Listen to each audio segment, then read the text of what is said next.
अंतरिक्ष विज्ञान एवं परोक्ष का अनुसंधान। ऑडियो 1। अंतरिक्ष विज्ञान की नवसृजन के संदर्भ में उपादेयता। अंतरिक्ष विज्ञान भूविज्ञान से कम महत्वपूर्ण नहीं है। जल और थल की तरह आकाश पर विजय प्राप्त करने के लिए प्रयत्नशील मनुष्य यदि चाहे तो अपने पुरुषार्थ में एक कड़ी और जोड़ सकता है कि ग्रहों के सूक्ष्म प्रभाव से पृथ्वी के वातावरण तथा प्राणी परिवार को जो अनुकूलता प्रतिकूलता सहन करनी पड़ती है उसके संबंध में उपयुक्त जानकारी प्राप्त करे और तदनुरूप उपाय खोज निकाले। प्राचीन काल से ज्योतिष विज्ञान के दो पक्ष हैं, ग्रहों की गतिविधियां तथा उनकी सूक्ष्म प्रतिक्रियाओं की जानकारी। यह जानकारी भली प्रकार उपलब्ध रहती थी, फलतः वे प्रतिकूलताओं से बचने तथा अनुकूलताओं से लाभ उठाने का मार्ग भी निकाल लेते थे। मनुष्य ने ज्ञान विज्ञान को अनेक शाखा प्रशाखाओं में विकसित करके प्रगति के पथ पर बहुत आगे तक बढ़ चलने में सफलता पाई है।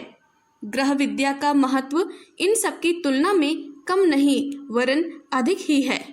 अन्य विज्ञान सामयिक, सीमित और संबद्ध लोगों को ही प्रभावित करते हैं, पर ग्रहों की सामर्थ्य भी प्रचंड है और क्षेत्र भी अत्यंत व्यापक। ऐसी दशा में उनके साथ जुड़े हुए संबंध सूत्रों और आदान प्रदानों के संबंध में भी हमारी जानकारी उपयुक्त स्तर की होनी चाहिए। मौसम से लेकर राजनीतिक घटनाक्रमों तक को देखकर लोग अपनी योजनाओं का निर्धारण परिवर्तन करते रहते हैं।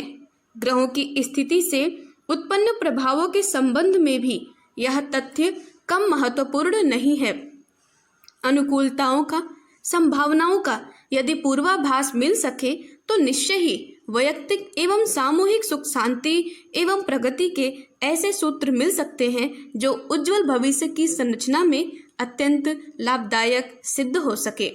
अंतरिक्ष का महत्व विज्ञान क्षेत्र ने समझा है। इसमें भरी हुई संपदा सूक्ष्म होने के कारण धरती और समुद्र में पाए जाने वाले संपदा भंडार से कहीं अधिक है। अब तक जो कुछ भी पाया गया है उसमें जल और थल की अपेक्षा आकाश का अनुदान अधिक है।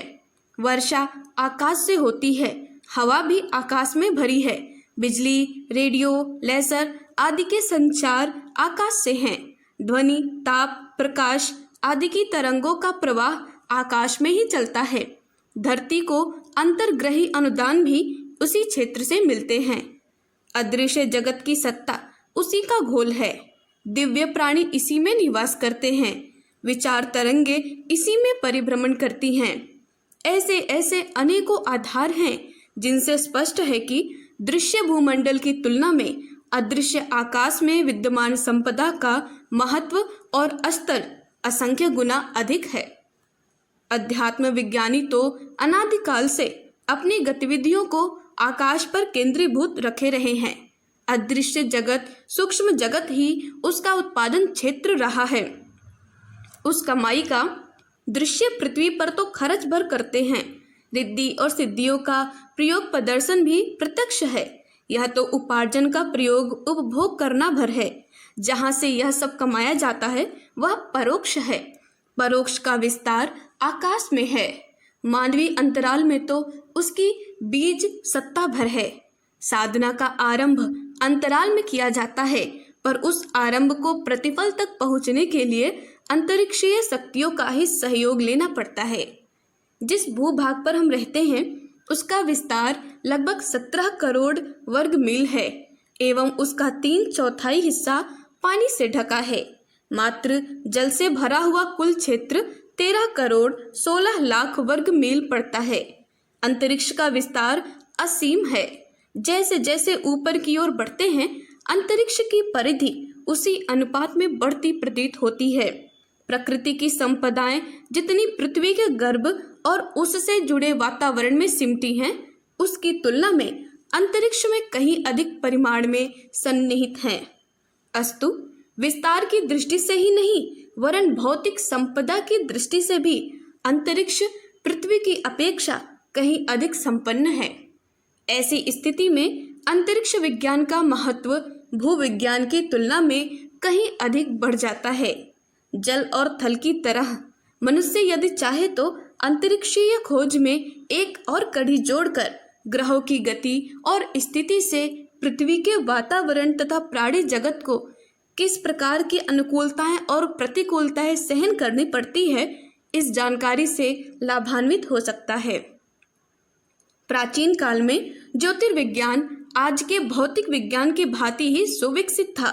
ग्रहों की गतिविधियां तथा उनकी सूक्ष्म प्रतिक्रियाओं के विषय में जानकारी ऋषिगणों को भली प्रकार उपलब्ध रहती थी। फलतः वे अनुकूलताओं से लाभ उठाने तथा प्रतिकूलताओं से बचने का मार्ग निकाल लेते थे। मनुष्य जाति ने ज्ञान विज्ञान की अनेक शाखाओं को विकसित करके प्रगति पथ पर चढ़ चलने में अप्रतिम सफलता पाई है। अन्य विज्ञान की धाराएं सामयिक, सीमित और संबद्ध लोगों को प्रभावित करती हैं, पर ग्रहों की सामर्थ्य अधिक प्रचंड और क्षेत्र अत्यंत व्यापक है। ऐसी दशा में उनके साथ जुड़े हुए संबंध और आदान प्रदानों के संबंध में मनुष्य की जानकारी विशद होनी चाहिए। भौतिक विज्ञान ने अंतरिक्ष का महत्व समझा है। सर्वविदित है कि वायु एवं जल की अथाह संपदा आकाश के पोले ईथर में भरी है। विज्ञान के ज्ञाता इस तथ्य से परिचित हैं कि बिजली, रेडियो, लेसर आदि की तरंगे आकाश में संव्याप्त होती हैं। ध्वनि, ताप, प्रकाश आदि की तरंगे आकाश में प्रवाहित होती हैं तथा अंतर्ग्रही अनुदान भी उसी क्षेत्र में मिलते हैं। अदृश्य जगत की संपदा सूक्ष्म अंतरिक्ष में ही समाहित है।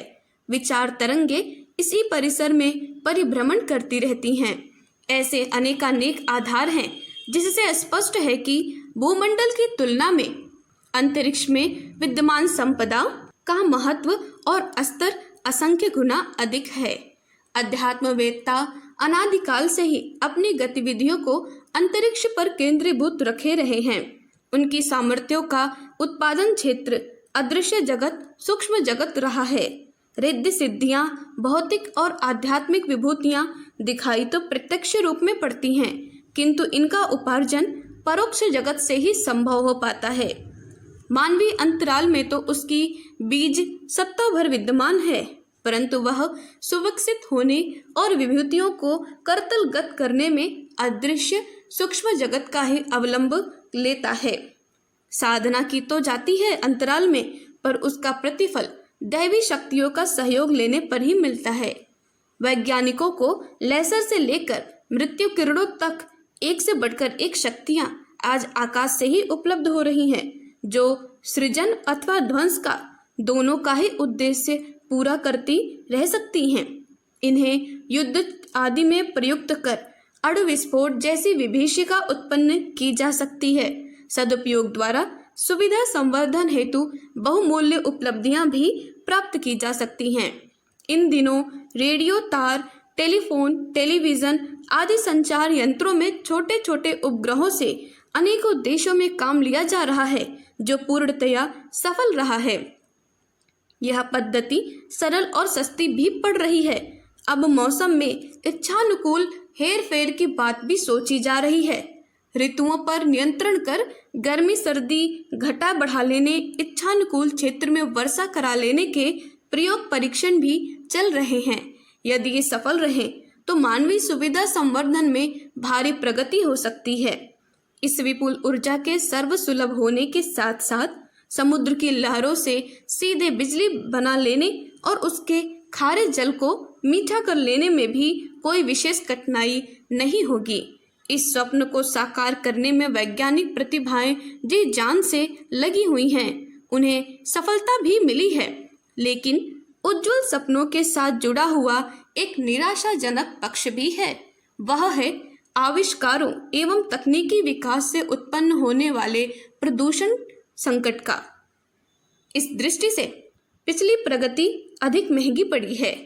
विषाक्तता बढ़ने से आकाश में प्रदूषण इतना भर गया है जिसके रहते मनुष्यों और प्राणियों का दुर्बलता और रुग्णता का अभिशाप सहने, अकाल मृत्यु के मुंह में चले जाने के अतिरिक्त और कोई चारा न रहेगा। अंतर्ग्रही असंतुलनों में भी वृद्धि हुई है। प्रकृति प्रकोप इन्हीं दिनों अधिक परिमाण में दृष्टिगोचर हो रहे हैं। पृथ्वी अन्य ग्रहों के प्रवाहों से निश्चित ही प्रभावित होती है। सौरमंडल के चक्र में बंधी होने के कारण पृथ्वी का वातावरण भी अन्य ग्रहों का प्रभाव डालता है। अस्तु असंतुलनों और प्रकृति विपदाओं में मनुष्य द्वारा प्रदूषित पृथ्वी के वातावरण का भी सहयोग हो सकता है, ऐसा पर्यावरण विशेषज्ञ मानने लगे हैं।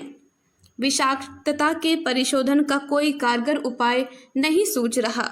किंग कर्तव्य विमूढ़ की भांति वैज्ञानिक यह सोच रहे हैं कि समव्याप्त आणविक एवं अन्य कचरे को अंतरिक्ष के किसी सुदूर कोने में फेंककर छुट्टी पाली जाए।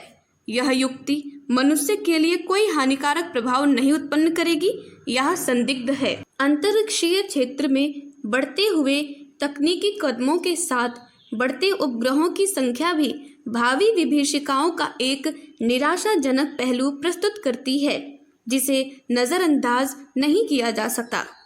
अमेरिकी राष्ट्रपति रोनाल्ड रीगन के स्टार वार की परिकल्पना एवं सुदूर अंतरिक्ष में भेजे गए स्पाई सैटेलाइट्स की बढ़ती संख्या ने अब वैज्ञानिक समुदाय को यह सोचने पर विवश कर दिया है कि पृथ्वी के संसाधनों के दोहन को रोका ही जाना चाहिए। अंतरिक्ष में मानव की छेड़छाड़ के प्रतिकूल परिणामों से भी जनमानस को अवगत कराना चाहिए। ज्योतिर्विद एवं भौतिक विज्ञानी इस तथ्य को अब पहले की अपेक्षा और भी अधिक अच्छी तरह समझने लगे हैं। धरती से वनस्पति और खनिज संपदा उपलब्ध करने के प्रयास चिरकाल से चलते आ रहे हैं। इन दिनों उनमें कटौती की गई है और अंतरिक्ष की खोज पर पूरा ध्यान केंद्रित किया गया है। इसका अर्थ यह नहीं है कि धरती और समुद्र के उपार्जन की आवश्यकता नहीं रही या वे क्षेत्र अब संपदा रहित हो गए। अंतरिक्ष के प्रमुखता देने का अर्थ है कि वहां से अधिक मूल्यवान उपार्जन संभव है। उदाहरण के लिए सौर ऊर्जा को लिया जा सकता है। धरती पर कोयला, भाप, तेल, बिजली, अणु, यह पांचों ईंधन जितने उपलब्ध हो सकते हैं वे कम भी पड़ते जा रहे हैं और महंगे भी सिद्ध हो रहे हैं। अस्तु प्रयत्न यह चल रहा है कि सौर ऊर्जा करतलगत की जाए। यह सस्ती है और अटूट भी। लेसर से लेकर मृत्यु किरणों तक एक से एक बढ़कर ऐसी शक्तियां आकाश से ही उपलब्ध हो रही हैं जो अणु विस्फोट जैसी आत्मघाती युद्धोन्माद के परिणाम उत्पन्न कर सकती हैं। न केवल युद्ध विजय वरन सुविधा संवर्धन की दृष्टि से बहुमूल्य उपलब्धियां भी उसी से मिल सकती हैं। उदाहरण के लिए तार, टेलीफोन, रेडियो, टेलीविज़न की आवश्यकता पूरी करने के लिए छोटे छोटे उपग्रहों से काम लिया जा रहा है। यह पद्धति नितांत सरल और सस्ती है। सोचा यह जा रहा है कि आकाश विजय के साथ ऋतुओं को नियंत्रण किया जा सकेगा। जब जहां इच्छा हो वहां उतनी वर्षा करा लेने, गर्मी सर्दी को घटा बढ़ा लेने से वनस्पति उपार्जन और प्राणियों की सुविधा में भारी प्रगति हो सकती है। सौर ऊर्जा के हस्तगत होते ही ईंधन का संकट सदा सर्वदा के लिए समाप्त हो जाएगा। तब समुद्र की लहरों से बिजली बना लेने और उसके खारे जल को मीठा बना लेने में कोई कठिनाई न रहेगी। यही है वे स्वप्न अथवा लक्ष्य जिन्हें पूरा करने के लिए अब विज्ञान, वैभव और वर्चस्व ने मिलकर आकाश विजय की ठान ठानी है। प्रस्तुत संकटों में सबसे भयानक है वायु प्रदूषण। विषाक्तता बढ़ते जाने से आकाश में कचरा इतना भर गया है कि उसके रहते मनुष्यों एवं प्राणियों के लिए दुर्बलता, रुग्णता, दुख भोगते भोगते अकाल मृत्यु के मुंह में चले जाने के अतिरिक्त और कोई चारा न रहेगा। धुआं, विकिरण, कोलाहल आदि ने आकाश को विषवान करने और अभिशप्त रहने की स्थिति में डाल दिया है। इसका परिशोधन करने का कारगर उपाय एक ही है कि इस कचरे को अनंत अंतरिक्ष में डाल दिया जाए।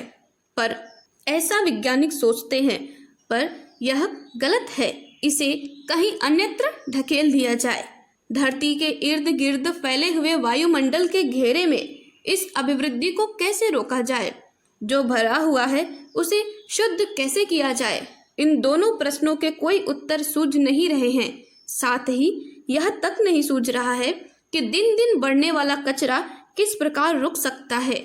मशीनों का चलना बंद किया जा सकना कठिन है, फिर ईंधन जलने और विषैली भाप उड़ने पर भी अंकुश कैसे लगे। इस जीवन मरण की समस्या के लिए अपने आकाश के साथ कुछ तालमेल बिठाने की बात सोचनी पड़ रही है। अंतरिक्ष का महत्व ऐसे ऐसे अनेक कारणों से स्वीकार किया गया है और उसके अन्वेषण, परीक्षण, आधिपत्य से लेकर दोहन तक के लिए कदम बढ़ाया गया है। इस संदर्भ में यह तथ्य भी ध्यान रखने योग्य है कि अंतरिक्ष क्षेत्र से अध्यात्म क्षेत्र को दूर रखने से अब काम चलने वाला नहीं है, वरन समय को देखते हुए पूर्व काल की अपेक्षा उस क्षेत्र में अधिक ध्यान देने की आवश्यकता है। भूतकाल में अंतरिक्ष में कोई संकट नहीं था, प्रतिकूलताओं से लड़ने जैसी कोई बात नहीं थी, अनुकूलताएं बढ़ाने भर का उद्देश्य सामने था। इसके लिए कुछ थोड़े से ही लक्ष्य और प्रयत्न पर्याप्त माने जाते थे। वर्षा पर नियंत्रण प्राप्त करने और उसके साथ प्राण तत्व को धरती पर उतारने की पर्जन्य प्रक्रिया काम में लाई जाती थी। फलतः अन्न, वनस्पति एवं पशुधन की प्रचुरता तथा समर्थता का समुचित लाभ मिलता था। सतयुग में कहीं कोई अभाव नहीं था। इस संदर्भ में मानवीय प्रयत्न यज्ञोपचार द्वारा अंतरिक्ष के अनुकूलन के रूप में सफल होते रहते थे। प्राणियों के लिए सबसे प्रमुख आहार वायु है। सांस के द्वारा जो ग्रहण किया जाता है वह मुख के द्वारा खाए और पेट के द्वारा पचाए आहार की तुलना में असंख्य गुना अधिक मूल्यवान है। यज्ञोपचार द्वारा प्राणवायु की उच्च स्तरीय मात्रा जीवधारियों को मिलती रहती थी और उनकी शारीरिक ही नहीं मानसिक स्थिति भी ऊंची रहती थी। सतयुग उन्हीं उपलब्धियों की काल परिधि को कहा जाता था। साधना, स्वाध्याय, सत्संग, मनन चिंतन द्वारा प्राणवान आत्माएं आकाश में ऐसे प्रचंड प्रवाह छोड़ती थीं जिनमें जनमानस को अनायास ही बहते रहने और श्रेष्ठ चिंतन के फलस्वरूप उत्पादित उच्च चरित्र का लाभ मिलता था। अंतरिक्ष उच्च स्तरीय विचार संपदा से भरा रहता था। इसमें अध्यात्म क्षेत्र के मूर्धन्य मनीषी सदा प्रयत्नरत रहते थे। ज्योतिर्विज्ञान का एक और पक्ष है अंतर्ग्रही प्रवाहों में हेर फेर कर सकने की क्षमता का उपार्जन। चेतना की शक्ति का तत्व ज्ञान जिन्हें विदित है वे यह भी समझते हैं कि जड़ पर नियमन करने की सामर्थ्य भी उसे प्राप्त है। शरीर के बहुमूल्य यंत्र को प्राण की चेतना ही चलाती और जीवित रखती है। रेल, मोटर, जहाज, स्वसंचालित यंत्र, उपग्रह आदि चलते भले ही स्वयं हो, पर उनका संचालन विचारशील मनुष्य ही करते हैं। उनमें प्रचंड शक्ति विद्यमान तो है, पर मात्र अपनी धुरी पर ही परिभ्रमण कर सकते हैं। उसे दिशा देनी हो अथवा उलट पुलट करनी हो तो उसमें चेतना को ही अपना पुरुषार्थ प्रकट करना होगा। अंतर्ग्रही प्रवाह जैसे भी चलते हैं उनका सामान्य क्रम अपने ढर्रे पर ही चलता रहेगा। उनमें अतिरिक्त परिवर्तन करना हो तो चेतना के सामर्थ्य का ही उपयोग करना होगा। अंतर्ग्रही शक्तियों की विशालता और प्रचंडता अद्भुत और अकल्पनातीत है। इतने पर भी यह तथ्य समझा जाना चाहिए कि चेतन की प्राणी शक्ति का प्रहार उस प्रवाह में सारे परिवर्तन कर सकता है। ऐसे परिवर्तन जो पृथ्वी के प्राणियों के लिए उत्पन्न अविज्ञात कठिनाइयों को रोकने और अदृश्य अनुदानों को बढ़ाने में समर्थ हो सके। ग्रह विज्ञान की पूर्णता इसी में है कि स्थिति की जानकारी तक सीमित न रहकर अभीष्ट हेर फेर भी कर सके। रोग का निदान ही पर्याप्त नहीं, कुशल चिकित्सक को रुग्णता हटाने और आरोग्य बढ़ाने का उपचार भी करना होता है। ज्योतिर्विज्ञान न केवल ग्रह नक्षत्रों की स्थिति से अवगत कराता है, वरन सूक्ष्म जगत में उसके अदृश्य प्रभावों के अनुकूलन का भी प्रबंध करता है।